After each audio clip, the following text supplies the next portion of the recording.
Hi YouTube, it's Kathy, and this is my weekly entertainment wrap-up from March 20th through 26th. This week I read one book, I watched 2 shows, I watched 1 movie, and I listened to 1 book.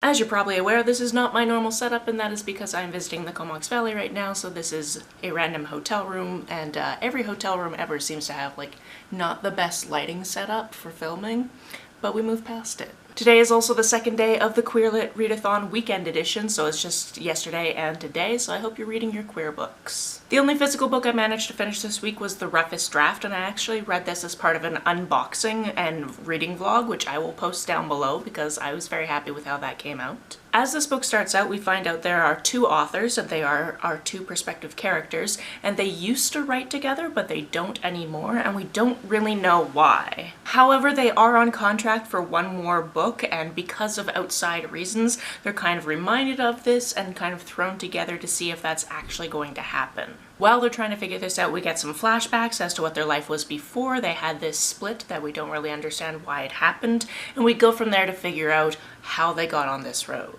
I ended up really enjoying this one. Early on, I was very scared that it was going to have to do with something like cheating or something like that, because he was married when they were a writing couple before, and I didn't want something like that to occur. And I was very happy with how this kind of came together and we figured out what happened and how to move forward. This is also the epitome of a bookish book, so if you like your bookish books and knowing tropes and seeing parallels between what characters are writing and what they're doing, this is definitely a book to pick up. I gave some more of my in-the-moment thoughts while I was reading it in the vlog I mentioned, so again, that will be linked down below. On to what I watched this week. I watched the first 8 episodes of the 4th season of Coroner. A few weeks ago, I watched all of the first 3 seasons in 1 week, and then the current season is season 4 and it's ongoing. I then realized there's an app I can get through the television where I can watch TV shows that are currently happening. As long as the episode hasn't come out yet, it will be listed. So I powered through all of the episodes that were available because I didn't want to accidentally not watch them and have it go away and then it be a whole thing of waiting for it to come to Netflix. As the title might suggest, this is a medical drama type of show. This one takes place in and around Toronto and has to do with this very interesting intergenerational family that mostly lives all in the same home. Jenny Cooper is our main character. She is the coroner for Ontario West, and obviously this means she goes out to a lot of crime scenes, tries to figure out what happened to people. In this season, because of things that happened in the previous season, she starts out being on somewhat of a sabbatical, which means that when she comes back to work, there's somebody kind of filling in for her job,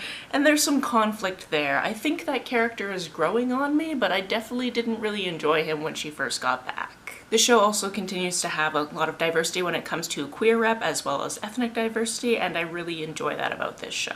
The other show I watched this week, say it with me now, was Drag Race. Yes, we are still on the 14th season of the original flavor of RuPaul's Drag Race, and this episode was a rusical episode. I was definitely on Team Lady when it came to who is going to be playing Saltine in the rusical, and that really came back to bite somebody in the butt because I feel like she would have done a great job. She, however, did a great job at the role that she was given because, of course, she did, so she really tied it together. But the lead actress part could have been done better. And then, of course, because this is the season that never ends, there is a twist at the end, so take that as you will. I try not to be too spoilery, but I'm sure that if you thought about it too hard, you could probably figure out what happens. As for the movie I watched this week, for the first time since 2019, we went to a movie theater, which was weird, but we did it, and we watched The Batman. Overall, this was enjoyable, and I'm going to try to not give you any spoilers as to anything in the movie. However, there were a couple of things that we were just like, but why? For example,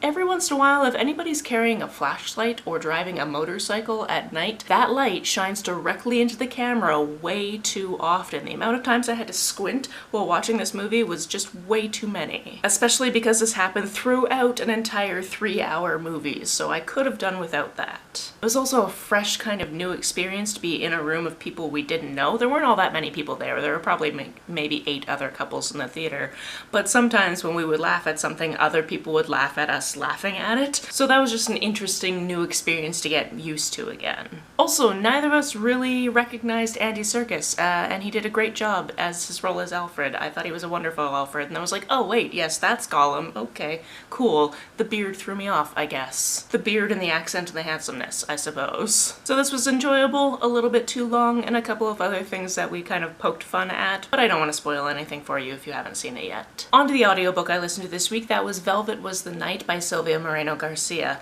This one is interesting because it has two perspective characters, but these characters do not know each other. They kind of cross paths at one point near the end of the book, but they don't really actually interact all too much with each other, which I thought was an interesting choice. At the center of this book is the mystery of this girl going missing, and we see this from two different perspectives. We see this from a gang member whose boss wants him to track her down, and we see this from her neighbor who is taking care of her cat and wants her to come back and pay her for the cat sitting because she could really use the money. These two people go about trying to find her in different ways that sometimes overlap and sometimes don't, and I found that really intriguing, especially because one of them becomes kind of obsessed with the other, and yeah, that ends in a very cool way. I should also mention this takes place in the 1970s in Mexico and has to do with political unrest and a journalist that has some photos and trying to get those back so that certain people in the government won't get in trouble, and all those espionage types of things. Additionally, I didn't write down who the voice actor was for this audiobook, but she did an amazing job. She had different voices for different characters, and you could tell she was using a different type of tone of voice when she was speaking in the different chapters of the different characters,